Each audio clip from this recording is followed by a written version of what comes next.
All right, welcome to Unit 2. We're going to talk about classification, so how we organize and name all of the different animals that we have. So currently there's 1.7 million species that we have discovered. There's always new organisms that we haven't found yet. We're constantly discovering new organisms, so we need to find out how we name them. So how do we organize them? How do we put them into groups so that we can create a naming system? So we have named 1.7 million, but there's an estimated of 8.7 million species of living things on Earth that can fit into any category: bacteria, fungus, plants, or animals. So we have a lot of work to do, but the challenge is when we discover a new species of organism, we need to then find out what category we would put it into and what we would name it. So for example, if I gave you this list, how would you put them into groups? Would you do it by shape, all the squares, circles, triangles, and stars? Or would you do it by color? Or would you find another way to group them? Okay, basically what you're doing when you're organizing and setting things into groups is called taxonomizing them. Okay, big fancy name. Taxonomy is a special subset of science that is the science of naming and classifying organisms. Okay, give it a name, put it in a group. That's going to be taxonomy. The first guy to do it, to really classify or attempt to classify organisms, is Mr. Aristotle. You've probably heard him across different subject areas, definitely in biology. He went to Lesbos, the island, to study and observe animals and looked at them based on physical characteristics of living things, all of the different characteristics we talked about last unit. And he developed two groups that he put things in: plants and animals. Okay. Aristotle then took animals. He left plants aside. He left that for Linnaeus, who we'll talk about later. So he took animals and then he separated animals into two more groups: bloodless versus blood animals. So bloodless, meaning if you crush them, would you see red blood pour out? So bloodless is going to be octopus, crustacean, insect. And then animals with blood: mammals, fish, birds, and reptiles, because you can see them bleed. He was the first to use two different concepts that we use in our naming system today. That would be the species and the genus. So the genus of an animal is going to be a more general group of organisms, and then a species is going to be the specific type of organism. So for example, the genus could be elephants, and species examples would be American elephant, Indian elephant, Asian elephant. Those are going to be specific species of elephant. Then we have Linnaeus, who I just mentioned before. Carolus Linnaeus. Before Linnaeus, people were using simple classification systems. We had Aristotle's plants versus animals, blood and bloodless animals, but then they tried to keep developing a classification system, and they were using can they walk, can they swim, or can they fly? And we'll group them that way. But we found out that that doesn't really work. Think about ducks. They can do all three: alligators, crocodiles, turtles, humans, frogs, geese. They can go, basically, they can do any of those categories. Obviously, we can't fly, but some organisms can do more than one category, so that's not going to work. So Linnaeus then looked at the cellular structure. Okay, we have microscopes now. When Aristotle was around, we didn't necessarily have a microscope yet. So now we can look at plant versus animal cells. Okay, nothing crazy because we haven't found bacteria, protists, or DNA yet. But by looking through a tiny little microscope, you could see the shape of animal versus plant cells. So he was the first to really look at those guys. Linnaeus was a botanist. So Aristotle focused mostly on animals. Linnaeus focused on plants, and he created a new and improved taxonomy system that had different levels that we call taxa. Okay, he was very organized. He had 5 different levels: kingdom, class, order, genus, species. So genus and species was something that Aristotle kind of started, and then Linnaeus built off of that. And this isn't far off from our current taxonomy system. We have 8 levels. Here we have 5. Okay, so we'll see in a second that we've added a couple more onto it. But here is the current taxonomy system when Linnaeus was around. There were only 2 kingdoms. Okay, so if we look at that top level here, kingdom, there were 2 different kingdoms. You were either a plant or an animal. We have since then decided that there are actually 6 kingdoms of living things that we're going to see in a few minutes. That's going to be your archaea, bacteria, protists, fungi, plants, and animals. Okay.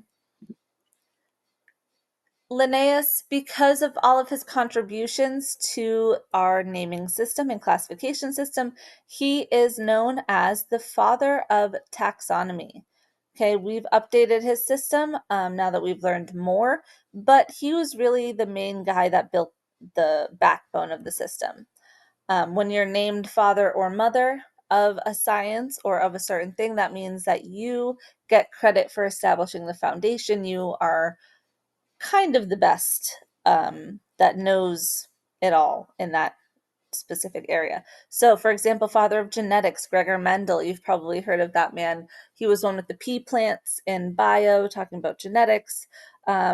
Aristotle was the father of biology and zoology. Then you have Darwin, and then it can go all the way up to cowboy sculpture and father of ramen noodles. So, whatever your expertise is in, you get the title of father or mother. So Linnaeus is the father of taxonomy. He's also developed a system that's used for naming organisms that we use. It's called binomial nomenclature. Okay, so he took another leap from just creating a pyramid system, but also a naming system. Binomial means a 2 name, and then nomenclature means a system. So binomial nomenclature is a 2 name system. You'll see from here on out that there's going to be 2 names for each individual. So for example, our genus and species name is Homo sapien, 2 separate words. We're going to talk about how we got binomial nomenclature later on. So our current system has 8 levels, or 8 taxa. They're shown from the most inclusive to least inclusive. Another way to say that is from the most general to the most specific. Domain is going to be your most general, species is going to be most specific. There's a bunch of different alliterations or namings to try and remember this. For example, if you take the first letter from each one, the domain, kingdom, phylum, class, blah, blah, blah, species, the D will stand for something, the K will stand for something, and that'll help you remember the order because you will need to remember the order. So for example, I've heard, dear King Philip came over for good soup, right? Domain, kingdom, phylum, class, order, family, genus, species. When I was learning this in high school, it was, do kangaroos punch cats or fight garden snakes? Okay, that was my way of remembering it, but you guys can create your own, but you will need to know this for the test. So if we look back to what Linnaeus created, which levels was he leaving out? He left out, or just didn't have yet, domain, phylum, or family. Those are 3 different levels that we have since added to his base system. Okay, so we are going to look at our current system. Here we are. We have everything from domain, kingdom, phylum, class, order, family, genus, species. We're going to go through each one. So first, domains. Domains is the broadest and most general taxon. Okay, there's 3 different domains that all life on Earth can fit within. So we have domain bacteria, eukarya, and archaea. So first, bacteria, unicellular prokaryotes. So single cells. Prokaryotes have no nucleus or organelles. DNA is just kind of floating around in there. Bacteria, we know from the ones that make us sick. There's also some in soil. There's stuff that are good bacteria in our body. Okay, but that is their bacteria stay in their own domain. Then we have domain archaea. These are also single cell prokaryotes, but they are what we call extremophiles. They're very different from bacteria. We used to kind of group them together, but since over the last 50 years, we've done a lot of research and studies on them, and they're actually very different from bacteria. So when you see the suffix, that means the end of the word, meaning phile, that means basically that they like whatever the beginning of the word is. So extremophiles. So extreme environments, they like extreme environments. Okay, so if you think of a thermophile, thermo like thermometer, phile, they like it. So they like different temperatures. So if you are a thermophile, that means that archaea likes extremely hot or extremely cold places. A halophile likes extremely salty places. Okay, so anything with phile means that they like whatever the prefix is. And then lastly, our domain eukarya. Eukarya are eukaryotes, which means that they have a nucleus and membrane-bound organelles. And this is going to include animals, plants, fungi, and protists. Okay, all of these fit in domain eukarya. Kingdoms. This is our next level of taxon. So we're getting a little more specific. So these are kind of fluid. There's been some disagreement on how many there actually are, but right now we mainly agree that there are 6. So our 6 kingdoms in our current system are archaea, eubacteria, protists, fungi, plants, and animals. Okay. We could go through all the domains, phylum, class, order, family, genus, but those are very specific, and depending on what kingdom they fit into, it gets a little out of control with what you need to remember. So we're going to go species. We're going to go all the way from kingdom down to species, which is our smallest and most specific taxa. The key here is that it needs to be specific to be a species. So if you look at this list, there's not many species on here. For example, animal, number 2, that is not a species because there's a bunch of animals. It needs to be specific. Bengal tiger, Chinese hamster, kangaroo rat, those are all species. Bears, that tells me nothing. That just says any bear. There's a million different types of bears. Flower, not a species. There's a million different types of flowers. I need specific. Red maple tree, yes, species. That is specific. Honey mushroom, Tasmanian devil, both species. Very specific.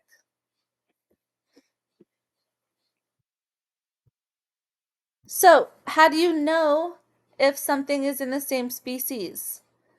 Okay, so how do you know that these elephants are the same species? They are. Okay, but you need to not only just look at what they look like, but you need to make sure that they can reproduce and make a viable offspring. Okay, so are these guys the same species? No, obviously they don't look alike. But the big thing we need to know is that if they can mate and produce a viable offspring, that means can they reproduce and can their baby then also become pregnant and reproduce? Sometimes similar organisms that are different species can mate and reproduce, but they cannot produce fertile offspring. That's known as a hybrid. Some of those are ligers and wolf dogs, and those guys are not in the same species and they produce a sterile offspring. That is it for this section. We'll come back on binomial nomenclature next.